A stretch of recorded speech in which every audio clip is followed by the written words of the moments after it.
You know what? I sometimes I tend to check in on men like I'd say black men who talk about black empowerment. I tend to check on guys like Dr. Umar Johnson because he's a sagacious brother when it comes down to black knowledge. As far as him, uh, like putting black women on a pedestal, calling them queens, and worshiping them and praising them like that. That's one thing that I totally disagree with him about. Totally. That's a major problem. That's a big conundrum when it comes down to black male empowerment because the black man he's got to be in front. He's got to be superior. Somebody has to lead. You see? And that's just one of the major problems that I have when it comes down to him. Some people try to keep women around or try to cater to women so they could get a woman's support. But as a man, if you're a strong man and you have other strong black men around you that's standing on principles, black women, they're going to come around. Sometime I'm on a job and like me or 3 or 4 other black heterosexual men will get together. We'll be chopping it up like some new brothers that I've never seen on the job. And like 3 or 4 of us will be talking. No women around. All of a sudden you got women popping up, trying to, like act like us as black men, trying to imitate our ways, like trying to break up our crowd, like trying to be funny, trying to be all in our business. And like some of the black men would say certain things to different women to try to get their attention and bring them in a conversation. And then that's when I kind of walk off, or I'll kind of branch off, or I'll kind of look the other way. Because when I'll see a woman who tries to intrude on a black man's conversation, I kind of look the other way, or I'll wait till they're done with their conversation. I don't give the woman no attention at all because men are talking, you see? And when men are talking, women are supposed to be quiet. But American women, they don't know no better. They just talk too much. Like even foreign women that come overseas, like because I work with a lot of foreign women and they've become Americanized. And they tend to act like feminist American women. This is why if you ever was to go overseas and find a wife, don't bring her back here to America because she will divorce you and throw you on child support right away. Just like the typical American woman. See? So I was checking out some videos when it comes down to Dr. Umar Johnson, and he talked about feminism in the LGBT movement and Malcolm X. Well, Martin Luther King, excuse me. Back in Martin Luther King's day, it's almost like the white man, he created feminism in the LGBT movement to distract black people from the black movement. This is why they put this LGBT and this feminist movement out there. Because if you think about black women, as black men, we've never done nothing to black women. We've never enslaved black women.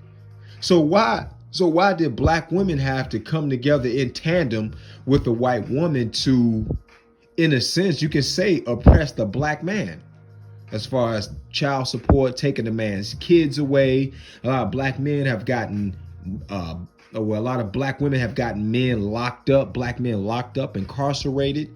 You see, with this epidemic of single motherhood, you got a lot of black men getting locked up, going to jail. They have, like a lot of us black men, we have no future. We have no instruction. We really have no direction. And, I want to touch on another point. That's why I say to myself, it's like, it's not advantageous for a black man to have children. And that's our motto over here at IPMOR. No children, no cohabitating, no wife. This is how, in a sense, indirectly, we discipline these American women. No kids, no marriage, no procreating, no cohabitating with these women. So when women sit back and they look at that and they say, man, these dudes are not marrying us. These dudes are not cohabitating with us. These dudes are not having kids by us, what's the problem?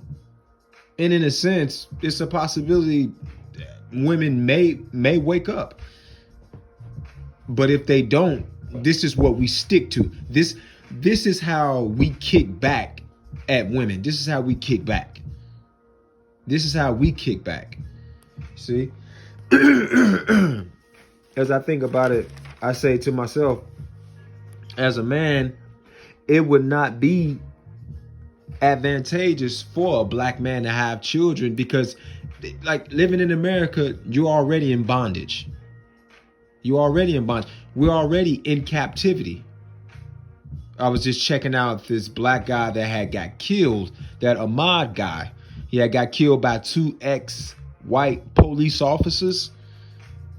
In a sense, that's just white supremacy all over again. They killed and shot this dude down in the middle of the street. I was kind of sad and depressed. I was kind of sad for that whole day when I thought about it, man. That's crazy. And they were, in a sense, they were going to kind of sweep that under the rug until somebody actually posted the video online, and then it went viral.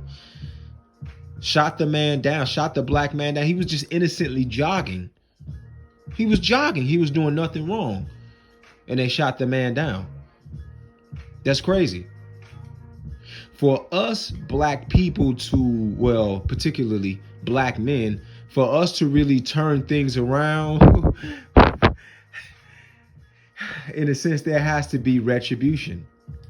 We have to, and shout out to my boy Last Crucible, we have to in turn do to white people what white people have done to us in America.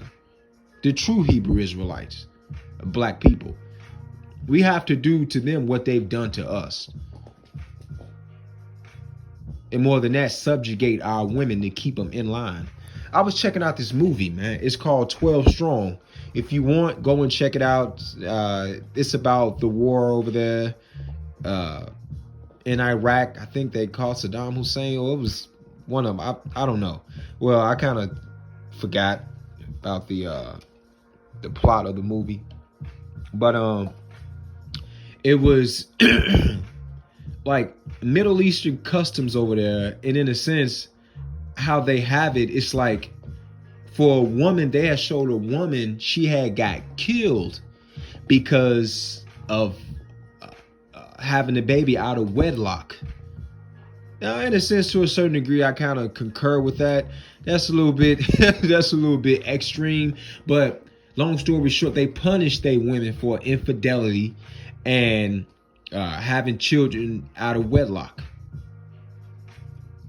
And it was some other part of the movie as to where a woman, she had got caught with some books and they killed her as well. I think it's like after like 7th grade or the 8th grade, like that's the farthest a woman should go as far as learning. Teach her how to add 2 plus 2, and that's about it, really. That's about it. Because if you have smart women out here, they'll argue with you, go back and forth with you. Women out here, they will push the agenda as far as smart women. They'll push the agenda as far as feminism. You give a woman a mile, you give a woman an inch, she'll take a mile. That's a major problem. As I think about, as we think about the LGBTQ movement, I say to myself, like, back in the day when I was coming up, well, I'm not too young, but when I was like in my early teens, I did not used to see like gay black men. I think I seen one, and that was my uncle. That was it. Nowadays, I see flaming gay black men everywhere. I was in St. Louis at the mall like a year ago. I seen this one black man. He had on like some silver pants and his pink see-through shirt, and he was at the mall. Man, this guy was flaming tough. And I just shook my head. I say to myself, like, wow. And we think about the president and Barack Obama. This guy wasn't even all the way black. See, in a sense, they kind of use Barack Obama as, and it's just like a decoy to try to distract us. What a lot of reprobate-minded black people would look at is, okay, well, we have a black president and this is history. This is all us as black people looked at. But in the background, he didn't do anything for black people. All he did was form a truce with Mexicans, he was a proponent of Mexican people, and he helped women, and he pushed the LGBT community in a major way. He pushed it in a major way. And you can see it in the military nowadays. It's like a lot of gays are starting to come out. A lot of gays are starting to come out in a major way. You see? Like it's not a big deal nowadays. It's just not a big deal at all. You know? Like as I think about the typical black woman, her life, in order for us as black men to gain control and to regulate black people here in America, and as far as women, we have to gain total control of women, our particular black women. It's almost like it has to get to the point to where it's like, if this black woman isn't able to depend on us, or you as a black man, like her life depends on your support or you being in her life. If you're not there, she could die. This is how it has to be when it comes down to black men and black women. I think about I was on my job and it was some black man, you know, like he was from LA, like he was from California, and he was telling me like he was young, he was in a gang and this and that, and he grew up, he said he was gang banging, selling drugs, this and that, you know, kind of trying to change his life around or whatever.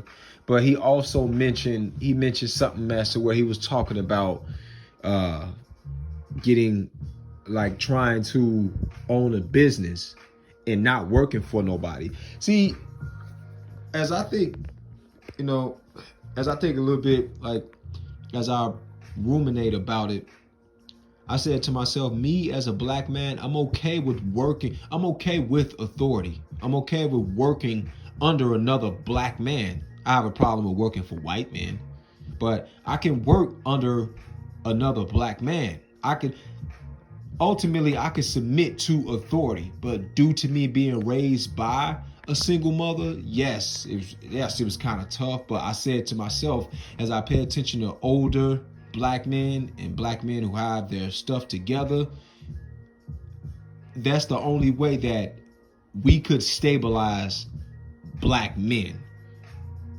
is being able to work under black men, is being able to look up to other black men.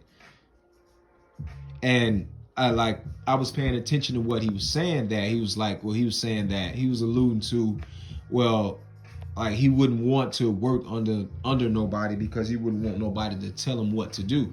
And I said to myself, it's like, that's how women think. Because somebody has to be a peon. You got bosses up there at McDonald's, somebody got to flip them burgers. But one of the things is, a lot of us black men, we want to be the boss. We want to be the boss of everything. Everybody can't be the boss.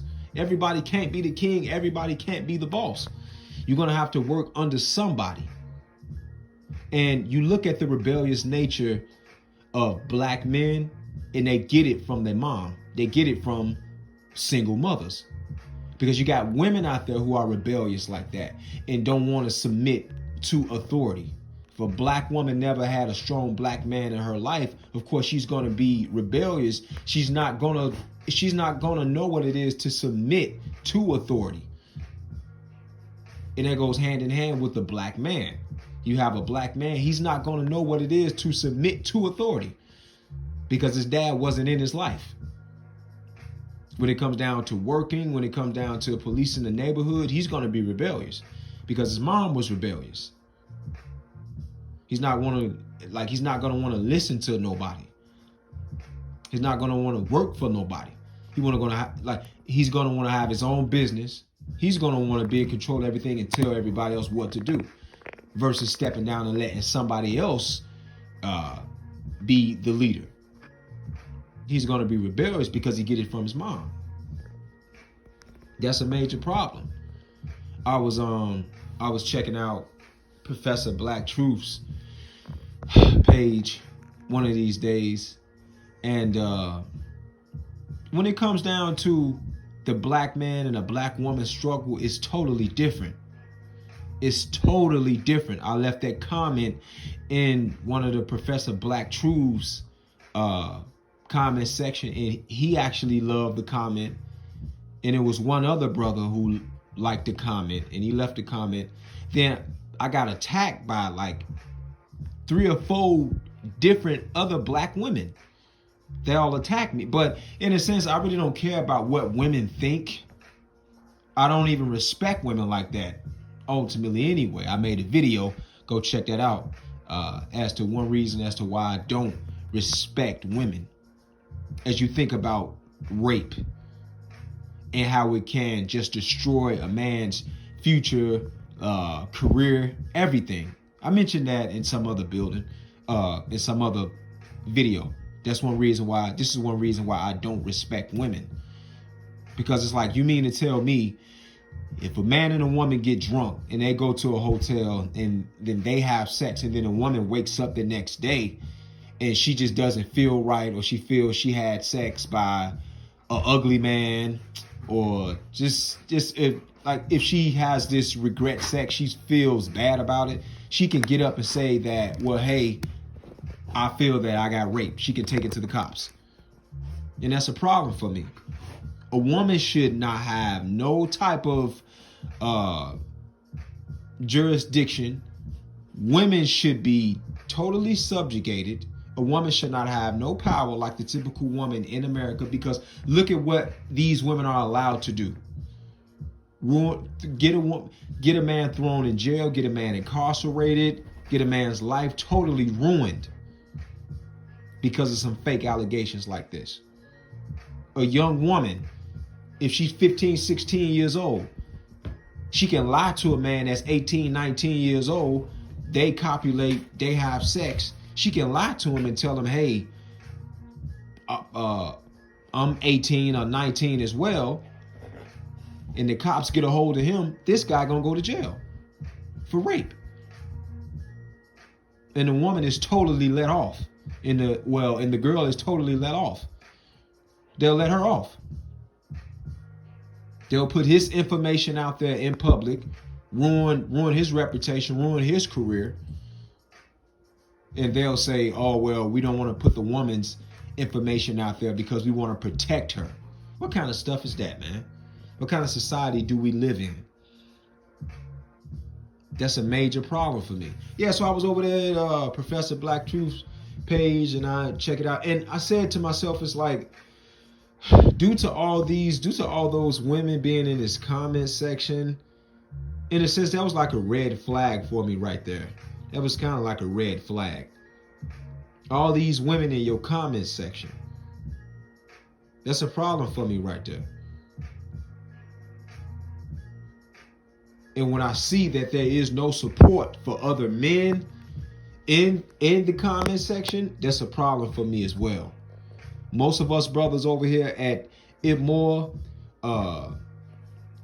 these black SYSBM, EBM channels, we support other black men. We support black men over here at IPMOR. This is what we do. And this is what it's all about. Us as men coalescing with one another. Coming together and pushing forward certain ideas. when I think about the LGBT community, the LGBT movement, and gay black men aren't a threat to the government. When it comes down to a threat, me and you, heterosexual black men, we are threats to this society. Homosexual black men are looked at as almost like a woman, because he's not going to challenge any laws. He's not going to try to go against the grain. None of that. And, you know, I'm going to scale back a little bit.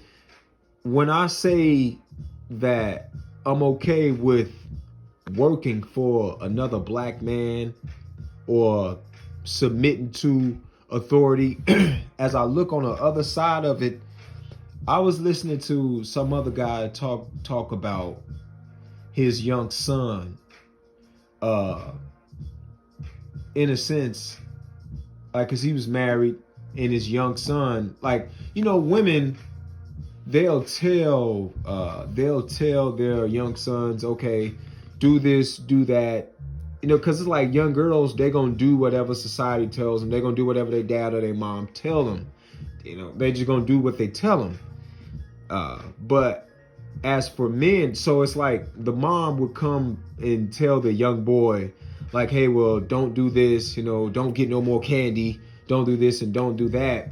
But the dad would come behind him, sometimes would come behind her and tell the young son, hey, just go ahead and do it. You know, screw what your mom says, just go ahead and do it.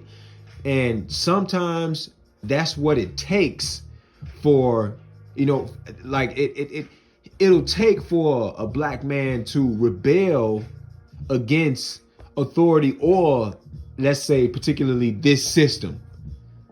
This is what it takes so black men can rise up. And if you don't, you'll just become a sheep. You'll become a follower, just like a woman. So it's good for a man, in a sense, to have that, we could say, rebellious nature in him, to go against the system. In a sense, it's kind of good to have that in him, so he could, in a sense, try to redress some of these laws, some of these messed up laws in America or anywhere. A man that's going to stand up for what's right. Now, I'm not talking about a man that's just going to go to work, you know, be late all the time and just try to cause arguments and problems and stuff like that. I'm not talking about a guy like that. I'm talking about a man like that, because that's a man who, in a sense, thinks like a woman. He comes off as a woman, just like a woman. He's imitating a woman. I'm talking about a man that's going to rebel and do the right thing.